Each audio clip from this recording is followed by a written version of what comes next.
Good morning বন্ধুরা, নতুন ব্লগে তোমাদের স্বাগত জানাই। গতকালের ব্লগটাই দেখলে পদকা তো লাস্টে ঘুমিয়ে পড়েছে, এখনো কিন্তু পদকা ঘুমাচ্ছে। পড়তে আসার টাইম হয়ে গেছে, আমি জানি না ওকে কীভাবে সামলাবো, কারণ পড়ার ব্যাচে নিয়ে গেলে সমস্যা কি বন্ধুরা, অনেকের সর্দি কাশি এগুলো হয়েছে, বাচ্চা ঠান্ডা এফেক্ট করে যায়।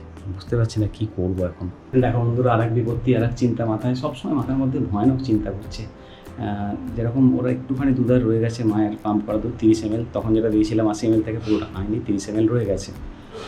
এখন সমস্যা হচ্ছে ওই 30 ml এখন আমি খাওয়াবো, তার জন্য গরম জলের ফ্লাক্সটা ওই ঘরে রয়েছে।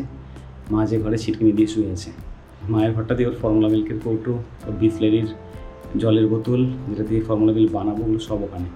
এখন এই 30 ml লাস্ট ভরসা। এখন মুশকিল হচ্ছে কি কোলে নিয়ে গরম জলটা আমায় করতে হবে। ওর ঠাম্মা একটু ঘুম থেকে উঠে নিয়েছে, কিছু একটা সমস্যা হচ্ছে, ভাবছে খেলেই ঠিক হয়ে যাবে। একটু খাচ্ছে, খেয়েও দেখছে ঠিক হচ্ছে না, কান্নাকাটি করছে। দেখলে তো বন্ধুরা, খাইয়ে দিলাম। মায়ের শরীরটা ভালো না, ওর মা উঠেছিল, জল খেয়ে আবার শুয়ে পড়েছে, পেটটা লাগছে। ওর মায়ের তো বললাম গল ব্লাডার স্টোন রয়েছে। ওর মা দরজা খুলে দিয়েছে, আমি ওর অ্যাপটামিল গুলতে এসেছি। ঠাম্মা এখন ওকে ঘুম পাড়াচ্ছে, ঘুম থেকে যদি উঠে পড়ে যেন ওকে না খেয়ে থাকতে না হয়। যা হোক করে পড়ানোটা সামলাচ্ছি, আজকে ডিস্টার্ব হচ্ছে আমি বুঝতে পারছি। দেখো দুধ তৈরি করে নিয়েছি, কান্নাকাটি করলে খাইয়ে দেবো। দেখো বন্ধুরা, পড়ানো তো শুরু হয়ে গেছেই বেশ কিছুটা আগে থেকে, মাঝখানে এইসব চললো সমস্যা। এখনও ঠাম্মার কাছে ঘুমোচ্ছে, জানি না কতক্ষণ টানতে পারবে। বন্ধুরা আলটিমেটলি হোপফুল, পেটের যন্ত্রণাটা কমেছে। ওর মায়ের আর পদকাকে ওর মা নিয়েছে, ও ব্রেস্ট মিল্ক খাচ্ছে। আমি এর চেয়ে হ্যাপি আর আমি কখনো হতে পারি না। আমার বেটার ওজন হচ্ছে 6 কিলো 200। দেখো বন্ধুরা, পরপর দুটো ক্লাস ছিল, চটপট ক্লাস নিয়ে নিয়েছি। এখন স্টেশন যেতে হচ্ছে, কিছু জিনিস আনার আছে, চটপট চলে স্টেশন। বাজে 12টা। খেলবে বলছি, হ্যাঁ হ্যাঁ।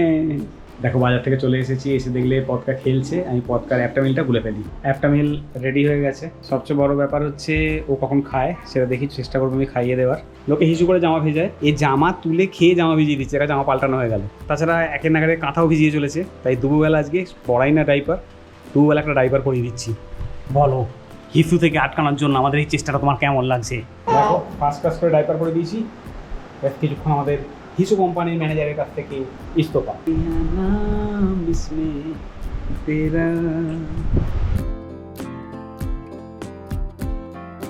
সত্যি বন্ধুরা, মাঝে মাঝে প্রচুর ফেড আপ লাগছে। মানে 3টে বাজতে চলেছে, এখন আমার কাজতে যেতে হবে। সারা রাত বেবির কেয়ার করা, তার ডাইপার চেঞ্জ করা থেকে শুরু করে খাওয়ানো, দুধ তৈরি করা, জামা কাপড় কেচে দেওয়া, তার খাবার জল তৈরি করা, চানের জল রেডি করা, ঘুম পাড়ানো, খাওয়ানো, বাচ্চাদের ক্লাস নেওয়া, প্লাস বাজার দোকান করা, সংসারের সমস্ত যাবতীয় টুকিটাকি অ্যারেঞ্জমেন্ট করা, আউটডোর শ্যুট থাকলে সেগুলোকে টাইমে মেনটেন করা, ওয়েডিংয়ের সিজন আসছে, সেখানে ওয়েডিংয়ের কাজ। জানি না কী হবে এখন। যেদিনও এসেছে একদিন আধ ঘন্টার জন্য বেরিয়েছিলাম, বাড়িতে চাঁদা অবস্থা হয়ে গিয়েছিল। কাজে তো বেরোতেই হবে, আমি জানি না কীভাবে সামাল দেবো।